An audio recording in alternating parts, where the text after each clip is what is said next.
Hello ಎಲ್ಲರಿಗೂ ನಮಸ್ಕಾರ. ನನ್ನ ಕಾಲ್ಪನಿಕ ಕಥಾಲೋಕ ಯೂಟ್ಯೂಬ್ ಚಾನಲ್ಗೆ ಸ್ವಾಗತ. ಇನ್ನು ಯಾರೆಲ್ಲ ಸಬ್ಸ್ಕ್ರೈಬ್ ಆಗಿದ್ದು ಬೇಗ ಸಬ್ಸ್ಕ್ರೈಬ್ ಆಗಿ, ಹಾಗೆ ಮುಂದಿನ ಅಪ್ಡೇಟ್ಸ್ಗಳಿಗಾಗಿ ಬೆಲ್ ಐಕಾನ್ ಅನ್ನು ಒತ್ತುವುದು ಮರೆಯದು, ಶೇರ್ ಕಮೆಂಟ್ ಮಾಡೋದು ಮರೆಯದು. ಕಾಲೇಜ್ ಅಡ್ಮಿಷನ್ ಕತೆ ಮುಗಿಸಿ ಕಾರಲ್ಲಿ ಮರಳುತ್ತಿದ್ದ ಬೀಜಿ ಚಂದು ಮುಖ ನೋಡಲು ಅವಳಂತೂ ಏನೂ ಮಾತಾಡ್ತಾನೇ ಇಲ್ಲ. ಕಾಲೇಜ್ ಹೇಗನ್ನಿಸ್ತು ಕೇಳಿದ ಡ್ರೈವ್ ಮಾಡ್ತಾ. ಆ ಕಡೆಯಿಂದ ಏನೂ ಉತ್ತರ ಇಲ್ಲ. ಬಾಯ್ಬಡ್ಗೆ ಚಂದು ಚಂದು ಮತ್ತೆ ಕರೆದ. ಕಿವಿಗೆ ಇಯರ್ಫೋನ್ ಹಾಕ್ಕೊಂಡು ಕೂತ್ಲು. ಆಫೀಸ್ಗೆ ಹೋದರೆ ಬೆಟರ್ ಅನ್ಸುತ್ತೆ, ಮನೆಗೆ ಹೋದರೆ ಮೂತಿ ಗೀತಿ ಶೇಪ್ ಚೇಂಜ್ ಮಾಡ್ತಾಳೆ ಎಂದು ತಿಳಿದವ ಆಫೀಸ್ ಬಳಿ ಗಾಡಿ ತಿರುಗಿಸಿದ. DBA ಸೊಲ್ಯೂಷನ್ಸ್ ಗೇಟ್ ಬಳಿ ಕಾರ್ ನಿಲ್ಲಿಸಿದವನ ನೋಡಿ ಏನೊಂದು ಮಾತಾಡದೆ ಕಾರ್ ಇಳಿದು ಯುವನ ಕ್ಯಾಬಿನ್ ಕಡೆ ನಡೆದಳು. ಓ, ಅಣ್ಣನಿಗೆ ದೂರು ಕೊಡೋಕೆ ಹೋಗ್ತಿದ್ದಾಳೆ, ಅವನ ಮುದ್ದು ದೆವ್ವ ಕೊಟ್ಟ ತಂಗಿ ಎಂದು ಮನಸಲ್ಲೇ ಮಾತಾಡಿ ಹಿಂಬಾಲಿಸಿದನು ಬೀಜಿ. ಅವನ ಗ್ರಾಚಾರ ಏನಿದೆ ಅಂತ ನೋಡಬೇಕು. ಯುವ ಊಟಕ್ಕೆಂದು ಕ್ಯಾಂಟೀನ್ ಕಡೆ ಬಂದಿದ್ದು ತಿಳಿದವಳು ಅತ್ತ ಸಾಕಿದಳು. ಜಾನು, ಈ ಶೆಜ್ವಾನ್ ನೂಡಲ್ಸ್ನ ಮಾಡೋದು ಕಲಿ, ನನಗೆ ಒಂದು ಸತಿ ಮಾಡಿಕೊಡು, ಯಾವಾಗಲೂ ಇಡ್ಲಿ ಮಾಡ್ತೀಯ ಎಂದು ಬೊಂಬಾಟ್ ಭೋಜನಕ್ಕೆ ಸಜ್ಜಾಗಿದ್ದವ ಇನ್ನೇನು ನೂಡಲ್ಸ್ನ ಬಾಯೊಳಗಡೆ ಇಡಬೇಕು ಅವನ ಕೈಗೆ ಅಡ್ಡ ಹಾಕಿದ್ಲು ಚಂದು. ಅಣ್ಣ, ಯುವ ಅಣ್ಣ ಎಂದು ಮಾತು ಶುರು ಮಾಡಲು ಅವಳ ಧ್ವನಿಯಲ್ಲಿದ್ದ ಏರಿಳಿತಕ್ಕೆ ಯುವನ ಕಣ್ಣು ಅವಳ ಹಿಂದೆ ಹೆಜ್ಜೆ ಸಾಗಿಸಿ ಬರ್ತಿದ್ದ ಬೀಜಿ ಕಡೆ ಹೋಯಿತು. ಏನಾಯಿತು ಎತ್ತ ಕೇಳದೆ, ನೀನು ಸುಮ್ಮನಿರು ಮುದ್ದು, ಕೂತ್ಕೊಂಡು ನೂಡಲ್ಸ್ ತಿನ್ನು, ನಾನು ವಿಚಾರಿಸ್ತೀನಿ ಎಂದು ರಭಸವಾಗಿ ಬಂದವ ಗೌರವ್ ಕಾಲರ್ ಹಿಡಿದು, ಮಿಸ್ಟರ್ ರಾವ್, ನನ್ನ ತಂಗಿ ಧ್ವನಿಯಲ್ಲಿ ಏರುಪೇರು, ಅದಕ್ಕೆ ಕಾರಣವೇನು ನೀನೇ ಹೇಳು. ಅವಳ ಕಣ್ಣಲ್ಲಿ ಅದೇನೋ ನೋವು, ಅದಕ್ಕೆಲ್ಲ ಹೊಣೆ ಯಾರು ನೀನೇ ಹೇಳು. ಅವಳ ಮಾತಿಗೆ ಬೀಗ ಬಿದ್ದಿದೆ, ಬೀಗದ ಒಡೆಯ ಯಾವನು ಅಂತ ನೀನೇ ಹೇಳು ಎಂದು ಕವನ ಹೇಳುತ್ತಿದ್ದವನ ಲೆಕ್ಕಿಸದೆ ಕಾಲರ್ ಬಿಡಿಸಿಕೊಂಡು, ಒಳ್ಳೆ ಕಾಮಿಡಿ ಪೀಸು ನೀನು ಎಂದು ನಕ್ಕವ ತಾವಿರಿ ಎನ್ನುತ್ತಾ, ಲೇ ಬಾಯ್ಬಡ್ಕಿ, ಅದು ಹಂಗಲ್ಲ ಕಣೆ ಎಂದು ಪಕ್ಕ ಕೂತವನ ನೋಡಿ, ನನಗೆ ನೂಡಲ್ಸ್ ಇಷ್ಟ, ಅದು ಜಾಸ್ತಿ ಸಾಸ್ ಇರಬೇಕು ಯುವಣ್ಣ, ನೂಡಲ್ಸ್ಗೆ ಸಾಸ್ ತರಿಸು ಎಂದು ಮುಕ್ಕೋಕೆ ಶುರು ಮಾಡಿದ್ಲು. ಏನಾಗಿದೆ ಅವನಿಗೆ ಅಷ್ಟೇ ಗೊತ್ತು. ಮಿಕ್ಕವರ ಕಣ್ಣಿಗೆ ಏನೂ ಅರಿವಾಗುತ್ತೆ ಹೇಳಿ.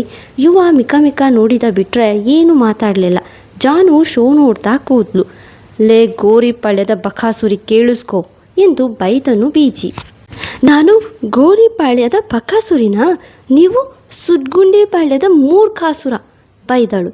ನಾನೇನು ಮಾಡ್ತೀನಿ, ಯಾಕೆ ಮಾಡ್ತೀನಿ ಅನ್ನೋಕ್ಕೆ ಕಾರಣ ಇರುತ್ತೆ ಕಣೆ, ಕೊಂಡಾಪುರದ ಅನಕೊಂಡ ಎಂದವನ ಮಾತಿಗೆ ಫೋರ್ಕ್ ಅವನತ್ತ ಹಿಡಿದು, ನೀವು ಕಿರಿಯೂರು ಕೋಡಂಗಿ ಹೆಂಡತಿ ಅಂತ ಹೇಳಿಸ್ಕೊಳ್ಳದ ಮೂರ್ಖ ಗಂಡ ಬೈದಳು. ಅದಂಗಲ್ಲ ಕಣೆ ಹಿರಿಯೂರು ಹುಚ್ಚಕ್ಕ ಎಂದು ಓಲೈಸಲು ನೋಡಿದ. ಇನ್ನೆಂಗೆ ಕಾಂಚೀಪುರದ ಕಪ್ಪೆರಾಯ ಕೋಪದಲ್ಲಿ ರಾಗ ಎಸೆದಳು. ನೀನು ಒಳ್ಳೇದಕ್ಕೇನೋ ಉಗಾಂಡದ ಮುಗಿಲಿ ನಗುತ್ತಾ ನುಡಿದ. ಒಳ್ಳೇದು ಕೆಟ್ಟದ್ದು ನಾನು ಹೇಳ್ತೀನಿ, ಮೊದಲು ಸತ್ಯ ಬೊಗಳು ಬಾವಿಕೊಂಡದ ಬಾವ್ಲಿ ಸಿಡುಕುತ್ತಾ ಫೋರ್ಕ್ ಅವನ ಕೊರಳ ಬಳಿ ತಂದವಳ ನೋಡಿ, ಕೊಲೆಗಿಳೆ ಯಾಕ್ಬಿಟ್ರೆ ಎಂದು ಯುವ ಬೆವರಿದ. ಆದರೆ ಜಾನು ಮಾತ್ರ ನಗಾಡ್ತಿದ್ಲು. ಸಾಸ್ ತಂದವ ಕರೆಂಟ್ ಹೊಡಿಸಿಕೊಂಡ ಕಾಗಿಯಂತೆ ನಿಂತು ಬಿಟ್ಟಿದ್ದ ಇವರ ಅವಾಂತರಗಳನ್ನು ನೋಡ್ತಾ. ಪಾಪ ಅವನಿಗೊಂಥರ ಭಯ ಆಗಿತ್ತು ಅನಿಸುತ್ತೆ. ಹೀಗೆ ಪ್ರಾಣಿಗಳನ್ನು ತಂದರೆ ಜಗಳ ನಿಲ್ಲಲ್ಲ ಎಂದು ಅರಿತವ ಲವ್ ಟ್ರೀಟ್ಮೆಂಟ್ ಶುರು ಮಾಡಿದ. ಅವಳ ಸನಿಹಕ್ಕೆ ಸೋಲುತ್ತಾ, ಆಹಾ ಬಾದಾಮಿಯಿಂದ ಫ್ರೆಶ್ ಆಗಿ ಬಂದಿರೋ ಐಸು, ವೆರಿ ನೈಸು ಎಂದಿದ್ದೇ ಮಾತು ನಿಲ್ಲಿಸಿದಳು.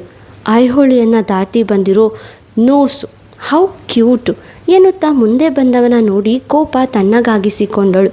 ಲವ್ ಟ್ರೀಟ್ಮೆಂಟ್ ವರ್ಕ್ ಆಗುತ್ತೆ ಎಂದು ಅರಿತವ ನಂದಿಗಿರಿ ಮೇಲೆ ಹಾರಿ ಬಂದಿರೋ ಹುಬ್ಬು, ಒಮ್ಮೆ ನನ್ನ ತಬ್ಬು ಎನ್ನುತ್ತಾ ಅವಳ ಮುಂದಿದ್ದವನು ಹೇಳಲು ತಪ್ಪಿಬ್ಬಾದಳು. ತಾನೇ ಹಿಂದೆ ಸರಿಯುತ್ತಾ ಕುರ್ಚಿ ಮೇಲೆ ಕೂತಳು.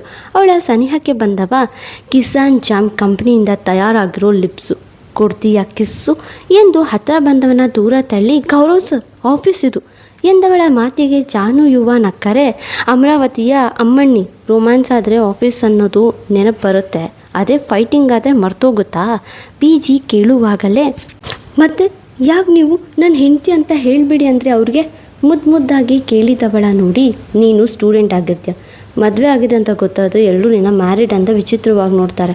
ನೀನು ಲೇಟ್ ಮಾಡಿಕೊಂಡು ಕ್ಲಾಸ್ಗೆ ಹೋದರೆ ಮ್ಯಾರಿಡ್ ಅಲ್ವಾ, ಅದಕ್ಕೆ ಕೆಲಸನಾ ಅಂತ ರೇಗಿಸ್ತಾರೆ. ನೀನು ಚೂರು ಮೇಕಪ್ ಹೆಚ್ಚು ಮಾಡ್ಕೊಂಡು ಹೋದರೆ ಇವತ್ತೇನು ಸ್ಪೆಷಲ್ ಇದೆ, ಮದುವೆ ಆ್ಯನಿವರ್ಸರಿನ ಅಂತ ಕಾಲು ಎಳಿತಾರೆ. ನೀನು ಚೂರು ಓದಲ್ಲಿ ಕಾನ್ಸಂಟ್ರೇಷನ್ ಕಳ್ಕೊಂಡ್ರೆ ನೀನು ರಾತ್ರಿ ಏನು ನಡೀತು ಅಂತ ವಿಚಿತ್ರವಾಗಿ ಕೇಳ್ತಾರೆ. ನೀನು ಖುಷಿಯಾಗಿ ಅಂತ ಏನೂ ಮಾಡೋಕ್ಕಾಗಲ್ಲ. ಅದರಲ್ಲೂ ಫ್ರೀಡಮ್ ಕಳ್ಕೊತೀಯ. ನನಗೆ ನನ್ನ ಹೆಂಡತಿ ಬೇರೆಯವರ ಬಳಿ ಡ್ರಾಪ್ ಆಗೋದು ಇಷ್ಟ ಇಲ್ಲ. ಅವಳು ಖುಷಿಯಾಗಿ 6 ತಿಂಗಳು ಯಾವ ತೊಂದರೆ ಇರದೆ ಕಾನ್ಸಂಟ್ರೇಷನ್ ಕೊಟ್ಟು ಡಿಗ್ರಿ ಮುಗಿಸ್ಬೇಕು. ಅವಳು ಗುರಿ ಮುಟ್ಟಬೇಕು ಎಂದು ಮಾತಾಡಿದವನ ಮಾತಲ್ಲಿ ಸತ್ಯವಿತ್ತು. ಎಲ್ಲರಿಗೂ ಅದರ ಅರಿವಾಗಿತ್ತು. ಚಂದುಗೆ ಅವನ ಆಲೋಚನೆ ಹಿಡಿಸಿತು. ಅದಕ್ಕೆ ಆ ಥರ ಸತ್ಯ ಮುಚ್ಚಿಡಿಸ್ದೆ. ರಾತ್ರಿ ಪೂರ್ತಿ ಯೋಚಿಸಿ ನಿರ್ಧಾರ ತಗೊಂಡೆ. ನಿನಗೆ ಒಪ್ಪಿಗೆ ಇಲ್ಲ ಅಂದರೆ ಹೇಳು, ನಾನು ಮತ್ತೆ ಹೋಗಿ ಇರೋದು ಹೇಳಿ ಬರ್ತೀನಿ ಎಂದವನ ಮಾತಿಗೆ ಹೋಗಿ ಎಲ್ಲ ಹೇಳಿ ಬನ್ನಿ ಎಂದು ಕೈಕಟ್ಟಿ ನಿಂತವಳ ನೋಡಿ ಕೋಪಗೊಂಡವ, ಈ ತಿಪ್ಪೆ ನಡಿ ತಿಮ್ಮಿಗೆ ಅರ್ಥ ಆಗಲ್ಲ, ಬೈಕೊಂಡು ಇನ್ನೇನು ಹೋಗಬೇಕು, 6 ತಿಂಗಳಾದ್ಮೇಲೆ ಹೇಳಿ ತೀರ್ಥಹಳ್ಳಿ ತಿಪ್ಪೇರಾಮಸ್ವಾಮಿ ಎಂದು ಅವನ ಕೈ ಹಿಡಿದು ನಿಲ್ಲಿಸಿದವಳ ನೋಡಿ, ಅಬ್ಬಾ ಅರ್ಥ ಆಯ್ತಲ್ವ, ಈಗಲಾರು ಈ ಕಿಸಾನ್ ಜಾಮ್ಗೆ ಎಂದವನು ಹಣೆಗೊಂದು ಮುತ್ತಿಟ್ಟ. ನನಗೆ ಇದೆಲ್ಲ ಯೋಚನೆನೇ ಇರಲಿಲ್ಲ ಗೌರವ್ ಸರ್, ಪೆದ್ದು ಥರ ಕೋಪ ಮಾಡಿಕೊಂಡೆ ಎಂದು ಅಪ್ಪಿದವಳ, ನಾನಿರೋದೇ ಅದಕ್ಕೆ ಅಲ್ವಾ ನಿನ್ನ ಕಾಳಜಿ ಮಾಡೋಕ್ಕೆ, ನೀನು ಕೋಪ ಮಾಡಿಕೊಂಡಾಗ ಲವ್ ಟ್ರೀಟ್ಮೆಂಟ್ ಕೊಡೋಕ್ಕೆ ಎಂದವನ ಹೊಟ್ಟೆಗೆ ಗುದ್ದಿ ವಿಳಿಗೋರಿಲ್ಲ. ನನ್ನ ಪ್ರೀತಿಯ ಸಂಕಟ ಎಂದು ನಕ್ಕಳು. ಬಾ ನೂಡಲ್ಸ್ ತಿನ್ನು, ನನ್ನ ಕಿತಾಪತಿ ಲೇಡಿಗೆ ಹಸಿವಾಗಿರುತ್ತೆ ಎಂದು ನೂಡಲ್ಸ್ ತಾನೇ ತಿನ್ನಿಸಿದ್ದ, ಅದು ಹೆಚ್ಚು ಸಾಸ್ ಹಾಕಿ. ಅವರಿಬ್ಬರನ್ನ ನೋಡಿ ಈ ಜೋಡಿಗೆ ಯಾರ ದೃಷ್ಟಿ ಬೀಳಬಾರ್ದು ಎಂದು ಯುವ ದೃಷ್ಟಿ ತೆರೆದ. ನಮ್ಮ ಗೌರವನಿಗೆ ಮೂಳೆ ಗೀಳೆ ಮುರಿಲಿಲ್ಲ ಈ ಸತಿ, ಆದರೆ ಮುಂದೆ ಹೇಗೆ ಮ್ಯಾನೇಜ್ ಮಾಡ್ತಾನೋ ಏನೋ, ಸಂದರ್ಭ ಆಗಿರತ್ತೆ. ಚೂರು ಈ ಕಡೆ ಗಮನ ಕೊಡು ಭಾವಂತಮ್ಮ ಎಂದು ಹಳೆ ವರಸೆಯಲ್ಲಿ ಕುಮ್ಮುದ ಸಮರ್ಥ್ ಕೈ ಹಿಡಿಬೇಕು. ಅವರಿಬ್ಬರು ಕೈ ಹಿಡಿದು ಬರ್ತಿದ್ದುದು ನೋಡಿದ ಯುವ, ಯು ಬೋತ್ ಆರ್ ಬ್ಯಾಕ್ ಕೇಳಿದ. ಎಸ್ ಎಂದು ನಕ್ಕನು ಸಮರ್ಥ್. ಅಂದರೆ ಕುಮ್ಮುದ ನಿನ್ನ ಮತ್ತೆ ಒಪ್ಪದ್ಲಾ ಕೇಳಿದಳು ಜಾನು. ಎಸ್ ಜಾನು, ಕುಮ್ಮುದ ಈಗ ನನ್ನ ಪ್ರೀತಿನ ಅರ್ಥ ಮಾಡ್ಕೊಂಡಿದ್ದಾಳೆ ಎಂದು ಸಮರ್ಥ್ ನುಡಿಯುವಾಗಲೇ, ನೀವಿಬ್ಬರು ಲವರ್ಸ್ ಅಂತ ಅನಿಸಿತ್ತು, ಹೀಗೆ ಗೊತ್ತಾಯಿತು ಎಂದು ಖುಷಿಪಟ್ಲು ಚಂದು. ಕಂಗ್ರಾಟ್ಸ್ ಸಮರ್ಥ್, ಬಿಜಿ ಅಪ್ಪಿದ. ಇದೇ ಖುಷಿಯಲ್ಲಿ ಇನ್ನೊಂದು ವಿಚಾರ, ನಾಳೆ ವೀರ್ ಬರ್ತ್ಡೇ ಇದೆ, ಸೊ ಪಾರ್ಟಿನ ಮನೆಯಲ್ಲಿ ಮಾಡೋ ಪ್ಲ್ಯಾನ್ ಇದೆ, ನೀವು ಜೋಡಿಗಳು ಬರಲೇಬೇಕು ಎಂದನು ಯುವ. ವಾವ್, ನಾವು ಪಕ್ಕ ಬರ್ತೀವಿ, ವೀರ್ ನನ್ನ ಹೆಂಡ್ತಿನ ವಾಪಸ್ ಕೊಟ್ಟಿದ್ದಾನೆ, ಅವನಿಗೆ ಒಳ್ಳೆ ಗಿಫ್ಟ್ ನಾನು ಕೊಡ್ತೀನಿ ಎಂದನು ಗೌರವ್. ಹೌದು ಗೌರವ್ ಸರ್, ಬನ್ನಿ ಬೇಗ ಹೋಗೋಣ, ಶಾಪಿಂಗ್ ಮಾಡೋಣ ಎಂದ ಚಂದುಗೆ. ಒಂದು ಮೀಟಿಂಗ್ ಆದಮೇಲೆ ಹೋಗೋಣ ಎಂದು ಹೋದನು ಸಮರ್ಥ್ ಜಾನು ಜೊತೆ ಬಿಜಿ. ವಾವ್ ಚಂದು, ಇನ್ಮೇಲೆ ಸ್ಟೂಡೆಂಟ್, ಆಲ್ ದಿ ಬೆಸ್ಟ್ ಬಂಗಾರ, ಸಿಗ್ತೀನಿ, ಚೂರು ಕೆಲಸ ಎಂದು ಹೋದನು ಯುವ. ಉಳಿದದ್ದು ಚಂದು ಮತ್ತೆ ಕುಮ್ಮು. ಕಂಗ್ರಾಸ್ ಕುಮ್ಮುದ, ಇನ್ಮೇಲೆ ಸಮರ್ಥ್ ಅಣ್ಣನ ಮುಖದಲ್ಲಿ ನಗು ಇರುತ್ತೆ, ಚೆನ್ನಾಗಿ ನೋಡ್ಕೋರಣ ಎಂದು ನಕ್ಕಳು. ಹಾಗೆ ನಂತರ ಕೊಂಚ ಸೀರಿಯಸ್ ಆಗಿ, ಹಿಂದೆಯಿಂದ ಚೂರಿ ಹಾಕೋದು ಕೂಡ ನಿಲ್ಲಿಸು ಎಂದು ಗಟ್ಟಿಯಾಗಿ ನುಡಿದ್ಬಿಟ್ಲು ಚಂದು. ಅವಳು ಮಾತು ಕೇಳಿಸ್ಕೊಂಡ ಕುಮ್ಮುದ ಬೆವರಿಳಿಸಿಕೊಂಡ್ಳು. ಏನು ಹೇಳ್ತಿದ್ದೆ ಚಂದನ ಕೋಪದಲ್ಲಿ ಕೇಳಿದ್ಲು. ಕುಂಟರಾಯಣಪುರದ ಕುಮ್ಮುದ ಚಂದನವನದ ಚಂದನಾಗಿ ಮೋಸ ಮಾಡೋಕ್ಕಾಗುತ್ತೆ ಅಂದ್ಕೊಂಡಿದ್ಯಾ ಮಿನಿ ಶೂರ್ಪನಖಿ ಎಂದಿದ್ದೆ, ಮೈಂಡ್ ಯೋರ್ ಟಂಗ್ ರೇಗಿದಳು ಕುಮ್ಮುದ. ಅಟ್ಟಿಲಕ್ಕಮ್ಮನ ಆಣೆಗೂ ಬಲಗಡೆ ಎದ್ದು ಬಂದಿದ್ಯಾ ಕಣೆ ಕಾಂತಾಪುರದ ಕಾಡು ಪಾಪ. ಅವತ್ತು ಕೌಶಿಕ್ ಅವ್ರ ಮುಂದೆ ನಾನು ಮದುವೆ ಬಗ್ಗೆ ಹೇಳುವಾಗ ಕ್ಯಾಮ್ರಾದಲ್ಲಿ ಟಿಂಚಕ್ ಬಿಲ್ಲಿ ಥರ ರೆಕಾರ್ಡ್ ಮಾಡಿದ್ದು ನೀನೇ ಅಂತ ಕೌಶಿಕ್ ಅವರು ಮಾರನೇ ದಿನಾನೇ CC ಕ್ಯಾಮ್ರಾ ಡೀಟೇಲ್ಸ್ ನನಗೆ ಕಳುಹಿಸಿದ್ರು. ಮಾಯಾಂಗಣೆ ಎಂದು ವಿಡಿಯೋ ತೋರಿಸಿದ್ಲು ಚಂದು. ಕೈಕಾಲು ನಡುಗಿತು ಕುಮ್ಮುದಾಗೆ. ಆದರೂ ಅಮಾಯಕಿ ಅಮೃತ ಥರ ಸುಮ್ಮನಿದ್ದೆ. ನೀನೇನು ಮಾಡ್ತೀಯೋ ನೋಡೋಣ ಅಂತ ನಾನು ಫ್ಲೈಟ್ ರೆಡಿಯಾಗಿ ಹೋದರೆ, ನನ್ನ ಭಟ್ರನ್ನೇ ಮದುವೆ ಆಗೋ ಪ್ಲ್ಯಾನ್ ಹಾಕಿದ್ಯಾ ಅನ್ನೋದು ಲೇಟಾಗಿ ತಿಳ್ಕೊಂಡೆ. ನಂದು ಮದುವೆ ಆಗಿರೋ ವಿಚಾರ ಗೊತ್ತಿದ್ರು ಕೌಶಿಕ್ ಬಳಿ ನನಗೆ ಲೈನ್ ಹೊಡ್ಸೋಕ್ಕೆ ನೀನೇ ಹೆಲ್ಪ್ ಮಾಡಿತ್ತು ಅಂತ ಕೌಶಿಕ್ ಅವರು ಹೇಳಿದ್ಮೇಲೆ ಕನ್ಫರ್ಮ್ ಆಗೋಯ್ತು ಎಂದು ಉರಿಗಣ್ಣಲ್ಲಿ ನೋಡಿದಳು.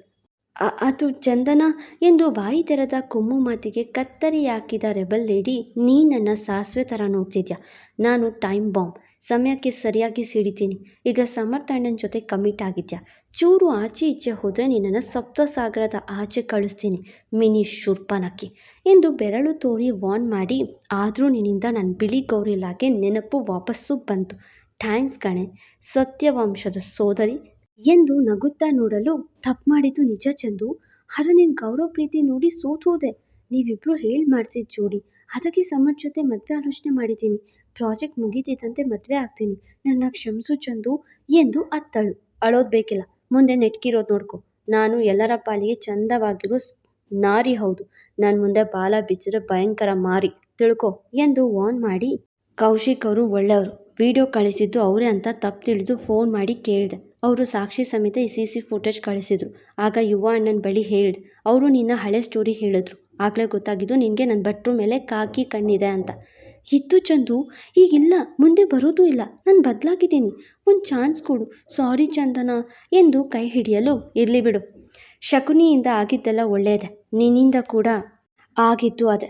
ಇನ್ಮುಂದೆ ನೆಟ್ಟಗಿರು, ಇಲ್ಲ ನನಗೆ ಮೂಳೆ ಮುರಿಯೋಕ್ಕೂ ಬರುತ್ತೆ, ಕೊನೆ ಚಾನ್ಸ್ ಅಂದ್ಕೋ ಎಂದು ವಾರ್ನ್ ಮಾಡಿ ಹೋದ್ಲು.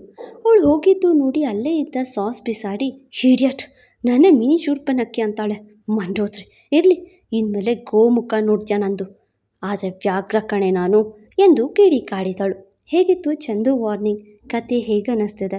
ತಪ್ಪದೆ ನಿಮ್ಮ ಕಮೆಂಟ್ಸ್, ನಿಮ್ಮ ಅಭಿಪ್ರಾಯ, ನಿಮಗೆ ಏನು ಅನಿಸುತ್ತೋ ಅದನ್ನು ಕಮೆಂಟ್ಸ್ ಮೂಲಕ ಹಾಕೋದನ್ನು ನಿಲ್ಲಿಸಬೇಡಿ. ಬ್ಯುಸಿ ಶೆಡ್ಯೂಲಲ್ಲೂ ನಿಮಗೋಸ್ಕರ ವಾಯ್ಸ್ ಕೊಟ್ಟು ಕತೆ ಹಾಕ್ತಾಯಿದ್ದೀನಿ ಅಂದಮೇಲೆ ನಿಮ್ಮ ಕಡೆಯಿಂದ ಕೂಡ ಒಂದು ಸಣ್ಣ ಎಫರ್ಟ್ಸ್ ಬೇಕಲ್ವಾ? ನಿಮ್ಮ ಅಭಿಪ್ರಾಯಕ್ಕೆ ಕಾಯುವೆ. ಮತ್ತೆ ಸಿಗುವ. ಫಾಲೋ ಮಾಡಿ ಕಾಲ್ಪನಿಕ ಕಥಾಲೋಕ. ಮತ್ತೆ ಸಿಗುವ.